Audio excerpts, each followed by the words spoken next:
दुख और पीड़ा के साथ आपके साथ कह रहा हूं कि इन बेईमानों का, जिन्होंने हिंदुस्तान की जनता के बैंकों में डकैती डालने का काम किया, उनको आज विदेशों में बैठा के मौज करा रहे हैं ये लोग, और मेरा पासपोर्ट जब्त है। क्या मैं हिंदुस्तान का नागरिक नहीं?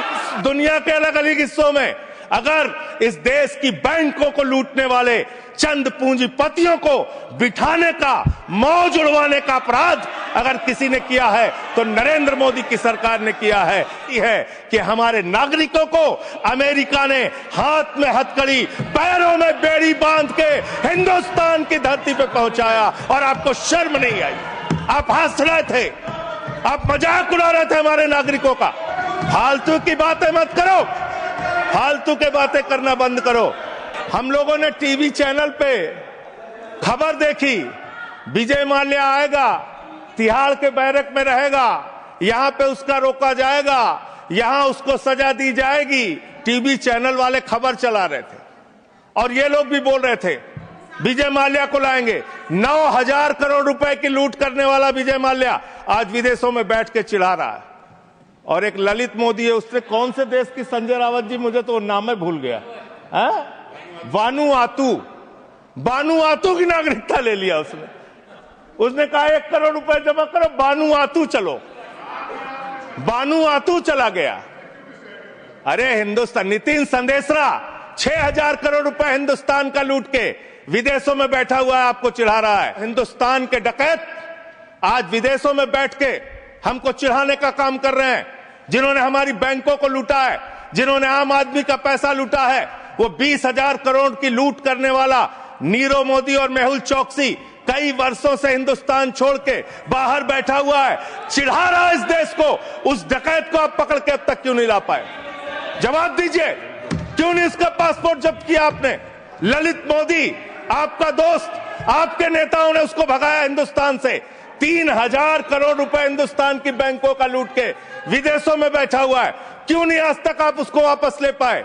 विजय माल्या 9,000 करोड़ रुपए हिंदुस्तान का लूट के, हिंदुस्तान के बैंकों का लूट के, हिंदुस्तान के आम आदमी का पैसा लूट के 9,000 करोड़ रुपए विजय माल्या विदेशों में बैठा हुआ है, आपको चिढ़ाता रहता है। दुख और पीड़ा के साथ आपके साथ कह रहा हूं कि इन बेईमानों का, जिन्होंने हिंदुस्तान की जनता के बैंकों में डकैती डालने का काम किया, उनको आज विदेशों में बैठा के मौज करा रहे हैं ये लोग, और मेरा पासपोर्ट जब्त है, मेरा पासपोर्ट जब्त है। क्या मैं हिंदुस्तान का नागरिक नहीं? क्या मैं इस सर्वोच्च सदन का सदस्य नहीं? मैं मेंबर ऑफ पार्लियामेंट हूं, मेरा पासपोर्ट जब्त है। ऊपर भी मोदी जी, नीचे भी मोदी जी, ऊपर भी मोदी जी, नीचे भी योगी जी, ऊपर भी मोदी जी, नीचे भी हेमंत बिस्व शर्मा जी, चारों तरफ महामानव की सरकार महोदया, महामानव की सरकार। वो तो अवतार भी कहते हैं अपने आप को, और उस अवतार की सरकार में घुसपैठ हो जा रही है। 11 साल से हिंदुस्तान के अगर किसी कोने में अवैध घुसपैठिया है, अवैध रूप से कोई नागरिक रह रहा है, तो उसके लिए सीधे तौर पे भारतीय जनता पार्टी की सरकार और प्रधानमंत्री नरेंद्र मोदी जिम्मेदार हैं, कोई दूसरा जिम्मेदार नहीं है। बॉर्डर की सुरक्षा महोदया किसके पास है? बॉर्डर की सुरक्षा गृह मंत्रालय के पास है, बीएसएफ लगी हुई है वहां पे। चीन घुसपैठ कर रहा है, हम लोग चिल्लाते हैं, बोलते हैं, आपको उसके बारे में बोलने की फुर्सत नहीं। गलवान घाटी में हमारे 20 जवान शहीद हो गए, लेकिन शर्म आती है उस चीन के साथ आपने अपना व्यापार बढ़ाने का काम किया है, हिंदुस्तान का रुपया उन तक पहुंचाने का काम किया है। 11 साल से आपकी केंद्र में सरकार, और बांग्लादेशी घुसपैठिया आप नंबर नहीं बता पाते कितने भगाए आपने। आज बताइए कितने लोगों को आपने भगाया, कितने बांग्लादेशी घुसपैठियों को आपने हिंदुस्तान से भगाया 11 साल के अंदर। खाली राजनीति करते हैं, बंगाल का चुनाव आ रहा है, राजनीति शुरू, बिहार का चुनाव आ रहा है, राजनीति शुरू। अरे इससे ऊपर भी जाओ। और इन्होंने कितना बड़ा पाप किया वो भी बता रहा हूं, पूरे देश को सुनना चाहिए कितना बड़ा पाप किया इन्होंने। पंजाब के अंदर जो सीमा थी बीएसएफ के देखरेख में, उसको इन्होंने बढ़ा दिया, 50 किलोमीटर तक कर दिया। इसके साथ साथ इन्होंने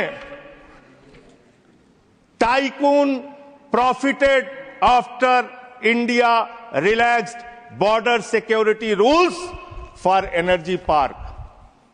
एनर्जी पार्क बनाने के लिए पाकिस्तान की सीमा में गुजरात के अंदर भारत की सुरक्षा कानूनों में रिलैक्स देने का काम इस अपराध इस सरकार ने किया है। अपने एक दोस्त को एनर्जी पार्क का ठेका देने के लिए, उसका फायदा पहुंचाने के लिए, उसका धंधा कराने के लिए, देश की सुरक्षा के साथ अपने दोस्त को फायदा पहुंचाने के लिए, अडानी को फायदा पहुंचाने के लिए आपने बॉर्डर की सुरक्षा पे, वहां के कानूनों पे रिलैक्स देने का काम किया। कितने शर्म की बात है, कितने शर्म की बात है। एक दोस्त के लिए देश की सुरक्षा के साथ आप समझौता करते हैं। आप बोलेंगे आप वो लोग हैं जिन्होंने हमारे भारत के नागरिकों का अपमान किया। अमेरिका ने 144 करोड़ की आबादी वाला हिंदुस्तान, दुनिया का सबसे बड़ा लोकतंत्र हिंदुस्तान, दुनिया में भारत की बात जब आती है तो राष्ट्रपिता महात्मा गांधी से हमारी पहचान, भारत की बात जब आती है तो गौतम बुद्ध से हमारी पहचान, बाबा साहब डॉक्टर भीमराव अंबेडकर के संविधान से हमारी पहचान। लेकिन मुझे शर्म आती है कि हमारे नागरिकों को अमेरिका ने हाथ में हथकड़ी, पैरों में बेड़ी बांध के हिंदुस्तान की धरती पे पहुंचाया और आपको शर्म नहीं आई।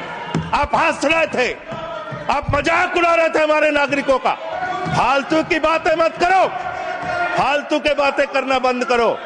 देश के अलग अलग दुनिया के अलग अलग हिस्सों में अगर इस देश की बैंकों को लूटने वाले चंद पूंजीपतियों को बिठाने का, मौज उड़वाने का अपराध अगर किसी ने किया है तो नरेंद्र मोदी की सरकार ने किया है, एनडीए की सरकार ने किया है, आप लोगों ने किया है। आपको बोलने का कोई अधिकार नहीं है। हम राष्ट्रभक्त थे, हैं और रहेंगे। आपसे किसी भी प्रमाण पत्र की जरूरत नहीं है। आप लोगों का इतिहास हिंदुस्तान की आजादी के आंदोलन में गद्दारी का इतिहास रहा है। बहुत बहुत धन्यवाद महोदय।